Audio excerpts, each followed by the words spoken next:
هذه محجبة حجاب كامل. على الربط في الحجاب قلت له ما فهمت. هذه اللي تشوف صورتها تطلع من بيتها أبوها وأمها على بالهم هذه متحجبة، حجاب كامل، لكن شوف حقيقتها. وهذا احنا نخاف منه. نعم، أنت ذكرت صور إيجابية الشيخ، تركيا وتونس وغيرها من الأشياء أخرى.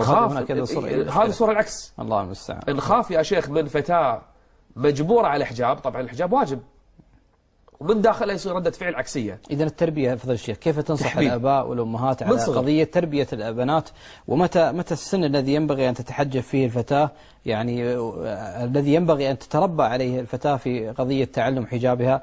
والبعض الآن من الأخوات ربما عندما تقول تحجب بنتك عمرها الآن 10 سنوات 12 سنة 13 سنة، تقول لا لسه صغيرة خلها لين تكبر وبعدين حجبها، هي تتعلم بعدين. وبل تجد بعضهن الآن في أعمار 16 سنة أو 15 سنة ولا زالت الآن غير متحجبة.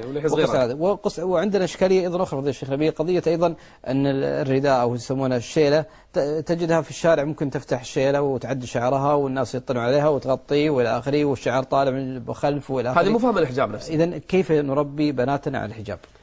شيخ، احنا عندنا مشروع انت ويانا في مؤسسه راف. نعم. احنا ويا مبادره طريق الايمان، راف ويا طريق الايمان، عندنا مشروع اللي سويناه العام اللي هو نور اكتمل. نور اكتمل، جميل. صار بالكويت والبحرين. جميل. وراح ينطلق ان شاء الله في بعض دول اوروبا قريبا. ان شاء الله ان شاء الله. هذا المشروع شيخ دعينا فيه للبنات الصغيرات ان نكافئهن اذا تحجبن. جميل. قلنا اول سنه نبي 50 شخص، 50 بنت عفوا، جانا 150 فتره ايام قليله تحجبن. احنا نبدا من 9 سنين. حلو. 9 سنين شجعوها، ويجونا 8 سنوات تتجاوز. 9 سنين شيخ العدد طبعا ل 18 احنا. وتكريم لهم وحفل وشيء مرتب والامور جيد. جميل. سويناها السنه الثانيه جونا 400 وحده، نبي 200 جو 400. السنه الثالثه عند 500 وقفنا. الحين السنه الرابعه راح نبدا فيها ان شاء الله. الكويت والبحرين، وطبعا راف لها الفضل بعد الله عز وجل في رعايه طبعا هذه المشاريع اللي اقولها نوعيه. هالمشاريع مشاريع الحمد لله الان في الكويت. حلو الاسم. البنات ما شاء الله متشجعات لهذه الحمله، كلهم يلا متى الحفله انا بنتحجب، صغار بنات يا هالي حليلهم. الله يبارك. طبعا اشكالهم جميله، لبس احنا نسوي لهم يونيفورم، يعني لبس خاص لهم كلهم، حجاب صحيح، وبعدين تصوير تلفزيوني، ونسوي كليب خاص كل سنه لاجل الحمله. جميل. الان عندي تقريبا 40 من الاخوات العاملات والداعيات، 40 وحده متطوعات شغالين من شهر. شغالين، انا قبل يومين اجتمعت فيهم، شغالين في الحمله، المدارس، الاسواق، الحدائق، الاماكن العامه، التلفزيون، الاذاعه، الصحف، التويتر، الفيسبوك، الايميل، كل وسيله شيخ للدعوه للحجاب. الاخوات ما شاء الله شغالات الحمد لله. تخيل حمله بهالحجم اللي قايمين فيه عليها حريم. طبعا لا انسى المدير احمد البصيري جزاه الله خير، هو اللي ماسك المشروع. وهذا راح يظل من الحملات النوعيه ان شاء الله في مؤسسه راف مع مبادره طريق الايمان، التعاون المشترك اللي بيننا. شيخ الغريب انك يوني فتيات يتصلون علي صغار على 12 سنه 13 سنه، شيخ تكفى كلم امي. ليش؟ شيخ كلمها بتحجب مو راضيه. تخيل البنات الحين هم اللي يدقون علينا، شيخ كلم ابوي، اقول له قاعد بتحجب، يقول توك صغيره عمرها 14 سنه 15. يعني تخيل رد ولي الامر ورد يعني وليه الامر والام والاب، كيف يردون على بنتهم وهي تريد التحجب في هذا السن فضل الشيخ، وتريد ان تلتزم بالحجاب الاسلامي، ويكون رده فعلها. اذا اظن اولياء الامور بعض منهم ولو عامهم حتى البعض منهم يحتاج الى تربيه ويعاد ان يربى. وبعضهم مسكين على نياته هو زين، وبعضهم يعرف دايرين والله، يقول لا صغيره خاف تتعقد، خلها بعد شويه بعد شويه بعد شويه. انا احرص الاباء والامهات اذا البنت طلبت لا تردونها. في فرنسا فضل الشيخ اتصلت مرة واحدة على برنامج حياة القلوب تبكي بكاء مريرا، تقول والدي ووالدتي منعاني من الحجاب وأنا أريد أن أتحجب فماذا أفعل؟ تبكي بكاء مريرا، يعني حتى المشاهدين سمعوا بذلك البكاء وتحدثت لهم وهي تشتكي من فرنسا على الهواء. تخيل فرنسا شنو الإيمان اللي الله قذف في قلبها.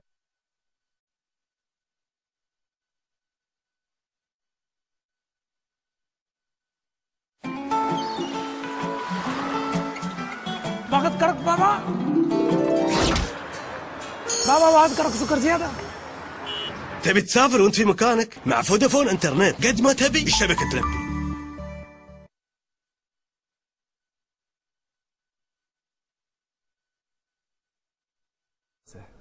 شنو الإيمان اللي الله قذف في قلبها، تبكي لأجل الحجاب. شيخ عندنا أيضا فتيات للأسف بعض الآباء عن حسن نية وبعضهم عن سوء نية. بعضهم عن حسن نية يقول لها توك صغيرة توك صغيرة. أنا أحد الأمهات تكلمني تقول لي يا شيخ أنا عندي بنت الحين عندها عيال ومو متحجبة، تقول تصدق شيخ، تقول أنا غلطانة، وهي صغيرة طلبت مني الحجاب، وكنت أقول لها إن شاء الله لما شوي تكبرين لما شوي تكبرين، وكانت تطلب تطلب تطلب. لما دشت الثانوية تبي تتخرج قلت لها تحجبي، قالت ما أبي. حاولت فيها من الثانوية لين تخرجت من الجامعة وتزوجت، الحين أم العيال نفسها الأم هذه البنت اللي كبرت اللي صارت أم الحين تقول أنا اللي تسبب في عدم حجابي أمي. كنت وأنا صغيرة في الابتدائي أو في المتوسط كنت أقول لها وتقول لي تو الناس تو الناس تو الناس تو الناس، لأن كبرت البنت. ترى صعب شيخ لما تكون البنت صغيرة 9 سنين 10 سنين 11 سنة هني سهل ترى تتحجب، في قابلية ما تحس بأثر الإحراج والحياء. لكن لما تكبر تصب الثانوية الأمر يصير أصعب شوية، لما تدش الجامعة صار الأمر أصعب شوية. ولهذا أنا أحرص الآباء والأمهات شجعوها حببوها، تعالوا قولوا لها والله إذا تحجبت راح يصير كذي. وبعض البنات على بالها إذا تحجبت ما أقدر ألعب، ما أقدر أستانس، ما أقدر أطلع، ما أقدر أسافر، ما أقدر. من يقول؟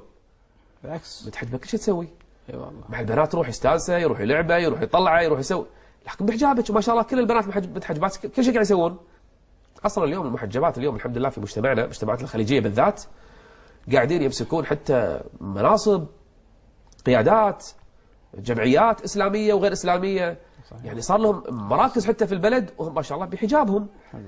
عندنا الآن عالمات طالبات علم عندنا على مستوى الدنيا، مهندسات طبيبات مخترعات، وما شاء الله مو محجبات وبس، غطاء وجه. والله. في بعضهم في جامعات سعودية ما شاء الله راحوا في برا في أوروبا وحصلوا على أعلى المراكز في اختراعات وفي شهادات عالية وفي ولم يتنازل عن حجابها أبدا. الحجاب ما يمنع من شيء. أنا أتعجب من بعض المتحررات احنا نسميهم شيخ اللي لا حجاب ولا شيء، لما تتكلم في التلفزيون أو تطلع بالإعلام قاعدة تبين أن ترى هذيل المنقبات أو المحجبات وهذيل دروشة، هذيل متخلفات، هذيل والله هذه المتحررة اللي مو لابسة إلا يعني شيء يصير، هذه لو تدخلها ترى ما تلقى عندها شيء.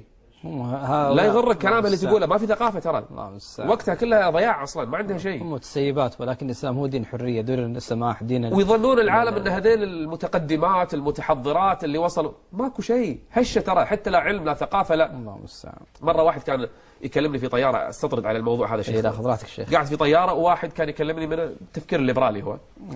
قاعد يبين لي يا شيخ انتم كله دين وكله بس خلاص يعني شو التخلف يعني قاعد يبين لي. قلت له عفوا ترى أنا تخصصي في الرياضيات وأنا جاي الحين ترى من بريطانيا دكتوراه في تدريس الرياضيات. عفوا شنو تخصصك؟ طلع ريال حتى جامعة ما عنده. يعني الغريب قاعد يتهمنا ان احنا متخلفين واحنا ما عندنا شيء غير القرآن والسنة، معنا نفتخر بالقرآن والسنة احنا ان هذا اعلى العلوم واشرف العلوم، لكن القهر انه قاعد يصفك بالتخلف وهو اكبر متخلف يمكن. يصفك بالرجعية وماكو شيء شيخ للاسف. يعني لا بالتكنولوجيا، لا بتعامل مع الناس والاتصال، لا بمهارات قيادة، لا بفن التعامل، لا في علوم دنيوية. يعني حتى تسأله بعضهم في علوم في الفلك بالرياضيات بالهندسة، تسأله بالطب، تسأله ماكو شيء. عيل على شنو تتهمنا بالتخلف؟ من الأولى بالتخلف؟ احنا بفضل الله عز وجل هذه المتدينة، هذه المنقبة، هذه المحجبة. بعض الناس على بالهم هذه فقط دارسة شريعة. لا روحوا كلية الطب عندنا شوفوا المنقبات. جميل جدا. روح شيخ كلية الهندسة شوفوا المحجبات.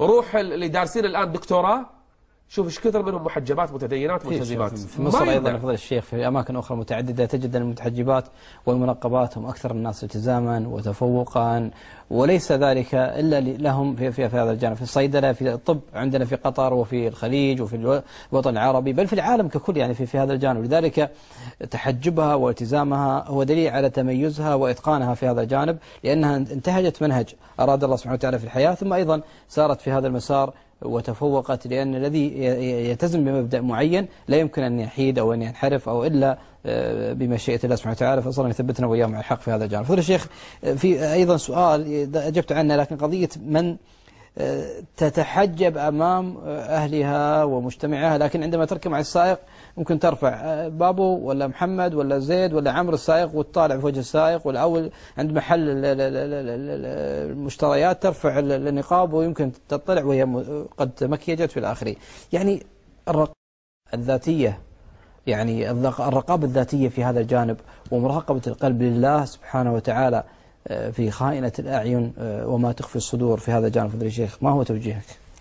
شيخ عايض، أغلب ما تسمع من بعض الحريم ايش فيك عند الخياط قطيتي رفعت النقاب، ولا عند السائق، ولا تقول لك بس هذا هندي أو فلاني أو باكستاني أو وشنو يعني؟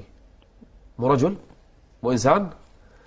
هم مشكلتهم على بالهم دائما أن هذا ما يعرفني، وهذا من جنسية ثانية، وهذا ما يعرف كلامي وما يعرف منو أنا، أخذ راحتي وياه، أنزع نقابي وإذا راحت برا بعضهم خلت تسافر.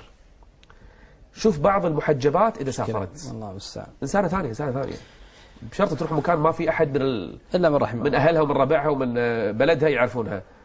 يا أختي الفاضلة، أنت هل تحجبتي لله ولا لشيء ثاني؟ إذا كان لله ترى هذا شرع الله، ما يجوز أحد، يعني إذا أنت ترى أنه واجب خلاص بس، سواء كان من بلدك ولا من بلد ثاني، سواء كان مسلما كان غير مسلم، ما يجوز. ولهذا قال عليه الصلاة والسلام اتق الله حيثما كنت، وفي الحديث الآخر قال فإن لم تكن تراه فإنه يراك. ولهذا أنا أقول لك هذا ما تحجبوا حجاب صحيح يا شيخ، الحجاب اللي ينطلق من دين وإيمان. طيب سؤال من فضل الشيخ، هل الحجاب هنا عادة أم عبادة في هذا الجانب؟ وهل يؤجر الإنسان هل تؤجر المرأة والبنت على التزام حجابها، وهل تأثم الأخرى؟ قد أجبت على ذلك لكن أريد أن أكد عليه